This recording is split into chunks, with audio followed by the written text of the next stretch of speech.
بسم اللہ الرحمن الرحیم۔ السلام علیکم محترم ناظرین۔ بیان کیا جاتا ہے کہ ایک نوجوان سخت بیمار ہوا جس پر اس کی والدہ نے نظر مانی۔ یہاں پر ایک بات یاد رکھیں کہ نظر ماننا یعنی منت ماننا جائز ہے، لیکن منت کسی جائز کام کی مانی جائے، غیر شرعی کام کی منت ماننا جائز نہیں۔ اسی طرح غیر اللہ کے نام کی منت بھی جائز نہیں۔ جو منت دین اسلام کے مطابق ہو، شریعت کے مطابق ہو، وہ منت مانی جا سکتی ہے۔ جس طرح خاتون جنت سیدہ فاطمہ الزہرا رضی اللہ تعالیٰ عنہا نے منت مانی تھی جب حضرت سیدنا امام حسن اور امام حسین رضی اللہ تعالیٰ عنہما بیمار ہوئے تھے اور ان کو سخت بخار تھا، تو اس وقت بی بی فاطمہ الزہرا رضی اللہ تعالیٰ عنہا نے منت مانی تھی کہ یا اللہ، میرے بیٹوں کو تو صحت اور تندرستی عطا فرما، تو میں 3 دن کے روزے رکھوں گی۔ تو قادر مطلق اللہ تبارک و تعالیٰ نے امام حسن اور حضرت امام حسین رضی اللہ تعالیٰ عنہما کو تندرستی عطا فرمائی، تو سیدہ فاطمہ الزہرا رضی اللہ تعالیٰ عنہا نے 3 روزے رکھ کر اپنی منت پوری فرمائی۔ بہرحال اس نوجوان لڑکے کی والدہ نے بھی منت مانی کہ یا اللہ، اگر تو میرے بیٹے کو شفا عطا فرما دے تو میں 7 دن کے لیے دنیا سے نکل جاؤں گی۔ چنانچہ شافی مطلق نے مریض کو شفا عطا فرما دی، مگر وہ عورت اپنی نظر پوری نہ کر سکی۔ اس کے بعد اس عورت نے خواب دیکھا کہ کوئی بزرگ فرما رہے ہیں، اے خدا کی بندی، تو اپنی نظر پوری کر کہ خدا کی باز پرس سے محفوظ رہ سکے۔ یاد رکھیں، جب کسی چیز کی منت مانی جاتی ہے تو جب وہ کام ہو جائے تو منت کا پورا کرنا شرعی طور پر واجب ہوتا ہے۔ جو منت کو پورا نہیں کرتا تو وہ شرعی طور پر مجرم ہے اور گناہ گار ہے۔ حضرت ام سلمہ رضی اللہ تعالیٰ عنہما فرماتی ہیں، جب قرآن کریم کی یہ آیت نازل ہوئی تو انصار کی خواتین اپنے گھروں سے اس طرح نکلیں کہ گویا ان کے سر اس طرح بے حرکت تھے جیسے ان کے سروں پر پرندے بیٹھے ہوں، اور ان کے اوپر کالا کپڑا تھا جس کو وہ پہنی ہوئی تھیں۔ ام المومنین حضرت عائشہ صدیقہ رضی اللہ تعالیٰ عنہا روایت فرماتی ہیں کہ ہم رسول اللہ صلی اللہ علیہ وآلہ وسلم کے ساتھ سفر حج میں حالت احرام میں تھیں۔ جب ہمارے پاس سے کوئی سوار گزرتا تو ہم اپنی چادروں کو اپنے سروں سے لٹکا کر چہرے کے سامنے کر لیتی، اور جب لوگ گزر جاتے تو ہم چہرے کھول لیتی۔ حضرت قیس بن شماس سے روایت ہے کہ رسول اللہ صلی اللہ علیہ وسلم کی خدمت میں ایک عورت حاضر ہوئی، اس کا نام ام خلاد تھا اور اس کے چہرے پر نقاب پڑا ہوا تھا۔ یہ عورت اپنے بیٹے کے بارے میں دریافت کر رہی تھی جو جنگ میں شہید ہو گیا تھا۔ اصحاب رسول صلی اللہ علیہ وسلم ہم میں سے کسی نے آپ کو نقاب میں دیکھ کر کہا، اس وقت بھی آپ نے نقاب ڈال رکھا ہے؟ آپ نے جواباً فرمایا، میں نے بیٹا ضرور کھویا ہے، حیا نہیں کھوئی۔ حضور صلی اللہ علیہ وسلم کو ایک دن کسی نے خبر دی آ کر حضرت علی کے بارے میں، ابو جہل کی بیٹی مسلمان ہو گئی تھی اور مدینہ منورہ ہجرت کر کے آ گئی تھی۔ مسلمان نوجوان لڑکی تھی۔ خبر مشہور ہوئی کہ حضرت علی علیہ السلام اس سے نکاح کرنا چاہتے ہیں۔ حضرت فاطمہ الزہرا رضی اللہ تعالیٰ عنہا تک بات پہنچی تو پریشان ہوئی۔ فطری بات ہے کہ عورت پریشان ہوتی ہے۔ اور پھر ابو جہل کی بیٹی، ان دونوں نے وہ دور اکٹھے دیکھا تھا، 12-13 سال کا اذیت کا دور، وہ جو اوجری حضور صلی اللہ علیہ وسلم پر ڈالی گئی تھی، حضرت فاطمہ الزہرا رضی اللہ تعالیٰ عنہا نے آ کر ہٹائی تھی۔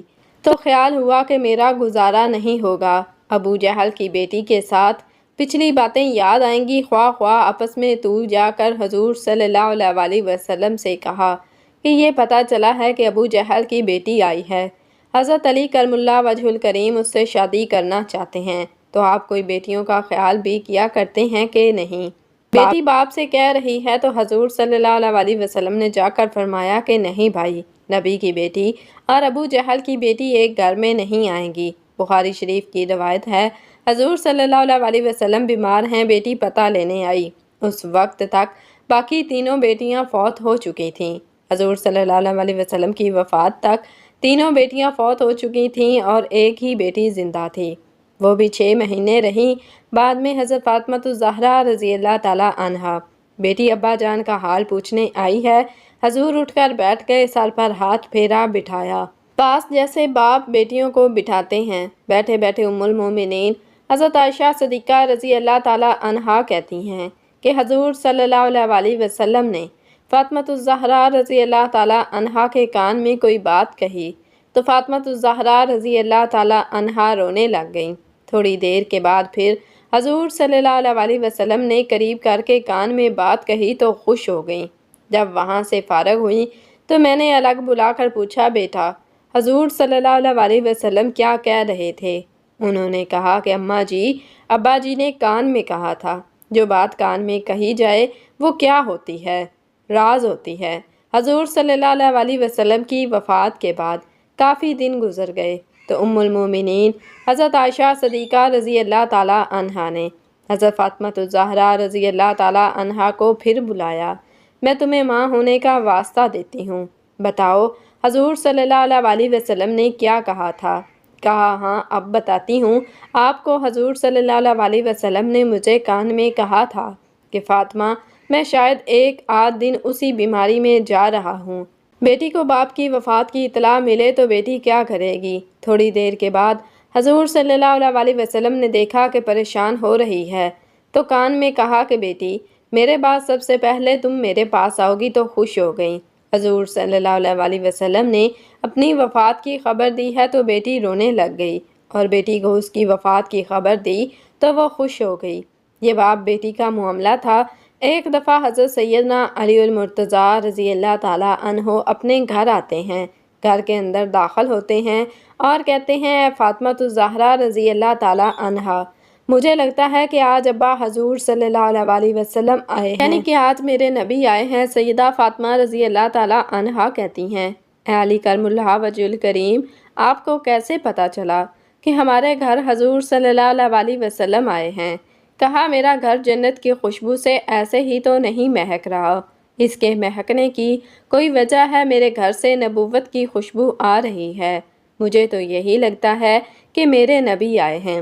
سیدہ فاطمہ الزہرا رضی اللہ تعالیٰ عنہا نے کہا، جی ہاں، ابا جان کمرے کے اندر بیٹھے ہیں۔ پوچھا، حضور صلی اللہ علیہ وسلم کا میرے گھر کیسے آنا ہوا؟ تو سیدہ فاطمہ الزہرا رضی اللہ تعالیٰ عنہا کہتی ہیں، میرے بابا مجھے لینے آئے ہیں۔ حضرت علی رضی اللہ تعالیٰ عنہ نے پوچھا، تو پھر فاطمہ، آپ اپنے بابا کے ساتھ گئی کیوں نہیں؟ ابھی تک کیوں بیٹھی ہو؟ فاطمہ بتاؤ تو صحیح، میرے حضور کو میرا انتظار کیوں کروایا؟ کیوں نہیں گئی؟ ناظرین، سیدہ فاطمہ الزہرا رضی اللہ تعالیٰ عنہا نے جو جواب دیا آج کی اسلام کی مقدس شہزادیوں کے لیے بہت بڑا سبق ہے۔ جب حضرت علی رضی اللہ تعالیٰ عنہ نے کہا کہ فاطمہ بتاؤ تو صحیح، آپ نے حضور صلی اللہ علیہ وسلم کو میرا انتظار کیوں کروایا؟ آپ گئی کیوں نہیں؟ تو سیدہ فاطمہ الزہرا رضی اللہ تعالیٰ عنہا نے کہا، اے میرے شوہر معظم، آپ کے حکم کے بغیر کیسے چلی جاتی؟ تو حضرت علی رضی اللہ تعالیٰ عنہ نے فرمایا، فاطمہ آپ کو پتہ نہیں ہے کہ رسول اللہ صلی اللہ علیہ وسلم کے سامنے علی اپنی اجازت کو کوئی اہمیت نہیں دیتا۔ فرمایا، فاطمہ، ان موقعوں پر مرضی نہ آپ کی چلے گی اور نہ میری چلے گی، یہاں چلے گی تو صرف میرے نبی کی مرضی چلے گی۔ سیدہ فاطمہ الزہرا رضی اللہ تعالیٰ عنہا نے کہا، یا علی، بات اجازت کی نہیں ہے اور بات مرضی کی بھی نہیں۔ رب ذوالجلال کی عزت کی قسم، آج اگر میں آپ کی اجازت کے بغیر گھر سے چلی جاتی تو قیامت کی صبح تک میرے باپ کے مبارک نام پر لوگوں کی انگلیاں اٹھ جاتی کہ نبی کی بیٹی شوہر کی اجازت کے بغیر گھر سے نکلی تھی۔ ناظرین، شوہر کی نافرمانی کرنے سے پہلے، شوہر سے لڑنے سے پہلے، شوہر کی اجازت کے بغیر گھر سے باہر نکلنے سے پہلے سوچ لینا کہ آپ کے ایک غلط قدم اٹھانے کی وجہ سے آپ کے بوڑھے باپ کے بالوں کی سفیدی رل جائے گی۔ شوہر کے سامنے زور زور سے بولو گی، زور زور سے چیخو گی، چلاؤ گی تو محلے والے کہیں گے، دیکھو فلاں کی بیٹی نے کس طرح تماشا لگا رکھا ہے۔ جب ایک بیٹی کے پاس کائنات کا نبی محمد مصطفیٰ صلی اللہ علیہ وسلم آئے لینے کے لیے، تو پھر بھی وہ شوہر کی اجازت کے بغیر گھر سے باہر نہ نکلی۔ اتنی بڑی شخصیت کی بیٹی ہونے کے باوجود بھی شوہر کی فرما برداری اور شوہر کے حقوق کا اس قدر خیال رکھے، تو مجھے بتاؤ، ایسی گود میں امام حسین نہ آتے تو اور کون آتا؟ جس کی زندگی میں کوئی بھی نماز نہیں چھوٹی، ایسی گود میں زینب نہ آتی تو اور کون آتا؟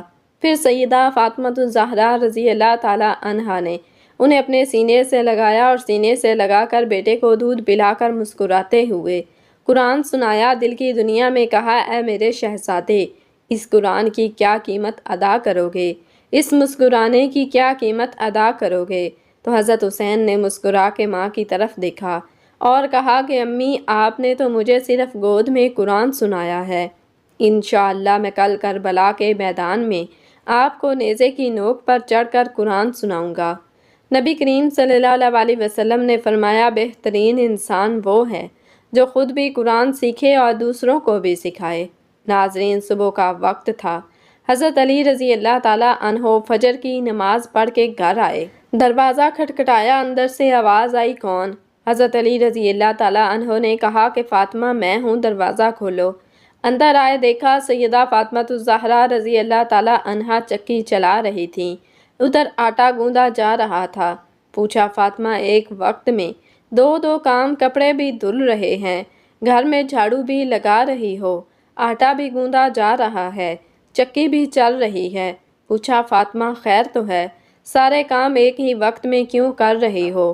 تو کہا، اے علی کرم اللہ وجہ الکریم، میرے پاس وقت بڑا کم ہے۔ حضرت علی رضی اللہ تعالیٰ عنہ نے سیدہ فاطمہ الزہرا رضی اللہ تعالیٰ عنہا کا ہاتھ پکڑا، اٹھا کر بستر پر لے گئے، کہا، لیٹ جاؤ، ساری رات مصلے پر بیٹھی رہی ہو، ساری رات عبادت کرتی رہی ہو۔ پوچھا، خیر تو ہے، وقت کیوں کم ہے؟ حضرت فاطمہ الزہرا رضی اللہ تعالیٰ عنہا نے فرمایا، اے علی، فجر کی نماز پڑھ کر بیٹھی ہی تھی، اللہ اللہ کر رہی تھی، بیٹھے بیٹھے اچانک میری آنکھ لگ گئی، مجھے خواب میں میرے بابا کی زیارت ہوئی۔ خیر جب صبح ہوئی تو اس عورت نے اپنے لڑکے کو بلا کر تمام واقعہ بیان کیا اور اس سے کہا کہ قبرستان میں میرے لیے قبر کھود کر مجھے اس میں دفن کر دے۔ چنانچہ لڑکے نے اپنی والدہ کے حکم کی تعمیل کی اور اسے زندہ ہی دفن کر دیا، اور اس عورت نے قبر میں دعا کی، اے میرے پروردگار، میں نے اپنی وسعت کے مطابق اپنی نظر پوری کر دی، اب تو مجھے قبر کی آفتوں سے محفوظ رکھ۔ اتنے میں کیا دیکھتی ہے کہ اس کے سر کی جانب ایک روشن دان ہے۔ عورت نے اس روشن دان میں جھانکا تو ایک باغ نظر آیا جس میں دو عورتیں موجود تھیں، جنہوں نے اس عورت کو آواز دی کہ بی بی ہمارے پاس چلی آ۔ خدا کی قدرت سے وہ روشن دان کشادہ ہو گیا اور جس سے نکل کر وہ عورت باغیچے میں ان دونوں عورتوں کے پاس جا پہنچی، اور وہاں پہنچ کر اس نے دیکھا کہ باغ میں ایک پاکیزہ حوض ہے جس پر وہ دونوں عورتیں بیٹھی ہیں۔ اس عورت نے ان دونوں کے پاس پہنچ کر ان دونوں کو سلام کیا، لیکن ان میں سے کسی نے اس کے سلام کا جواب نہیں دیا۔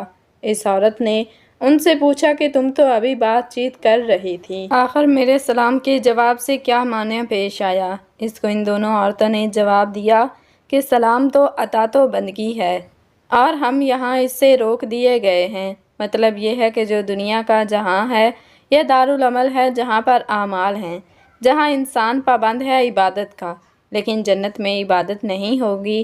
بہرحال اتنے میں یہ عورت کیا دیکھتی ہے کہ ان دونوں عورتوں میں سے ایک کے سر پر ایک پرندہ اپنے بازوؤں سے ہوا کر رہا ہے اور دوسری عورتوں کے سر پر ایک پرندہ اپنی چونچ مار رہا ہے۔ یہ دیکھ کر اس عورت نے پہلی عورت سے دریافت کیا کہ تمہاری اس فضیلت کا سبب کیا ہے؟ اس نے جواب دیا کہ میں دنیا میں اپنے شوہر کی فرما بردار بیوی تھی اور میرے دنیا سے رخصت ہوتے وقت میرا شوہر مجھ سے خوش تھا، بس اسی اطاعت گزاری کے صلے میں اللہ تعالیٰ نے مجھے اپنی اس نعمت سے نوازا ہے۔ پھر اس نے دوسری عورت سے معلوم کیا کہ بی بی آخر تمہاری اس سزا کا سبب کیا ہے؟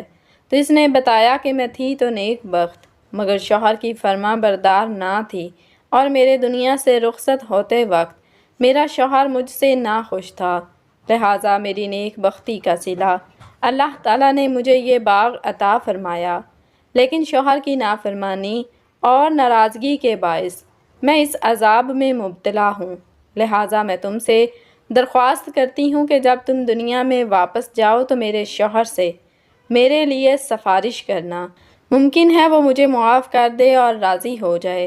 چنانچہ جب اس مدفونہ عورت پر 7 دن گزر چکے تو ان دونوں عورتوں نے اس کو بتایا کہ دیکھو اب تم اپنی قبر میں چلے جاؤ، تمہارا لڑکا آیا ہوا ہے۔ اس بات کو سن کر اس عورت نے اپنی قبر میں آ کر دیکھا تو معلوم ہوا کہ اس کا لڑکا قبر کھود رہا ہے۔ پھر جب وہ لڑکا اپنی والدہ کو لے کر گھر پہنچا تو خبر مشہور ہو گئی کہ فلاں عورت اپنی نظر پوری کر کے قبر سے نکل کر آئی ہے۔ اس خبر کو سن کر جوک دا جوک لوگ اس کی ملاقات کو آنے لگے، جن میں سے اس عورت کا شوہر بھی تھا، جس نے اس عورت سے اپنی سفارش کی درخواست کی تھی۔ اس عورت نے اس شخص سے اس کی بیوی کا نام حال بیان کر کے اس کی سفارش کی، جس پر اس شخص نے بیوی کا قصور معاف کر دیا۔ تو اس عورت نے خواب میں دیکھا کہ اس کی بیوی اس سے کہہ رہی ہے کہ بیوی تیری وجہ سے اللہ نے مجھے عذاب سے نجات دے دی، تیرے بھی اللہ گناہ معاف کرے اور اس سے بہتر جزا عطا فرمائے۔ حقائقوں کو دیکھو، شوہر کی فرما برداری کا کتنا بڑا صلہ ہے۔ اللہ تعالیٰ ہماری تمام بہنوں کو اطاعت شوہر کی توفیق عطا فرمائے اور ہر آن حقوق العباد کی فکر کرنے اور اسے پورا کرنے کی توفیق عطا فرمائے۔ آمین یا رب العالمین۔ اللہ تعالیٰ ہمیں نیکوکاروں میں شامل فرمائے اور ہمارا خاتمہ بالخیر فرمائے۔ آمین ثم آمین۔ ناظرین، کمنٹ باکس میں اللہ تعالیٰ کے 99 ناموں میں سے ایک نام ضرور ٹائپ کیجیے گا۔ جزاکم اللہ خیراً کثیرا۔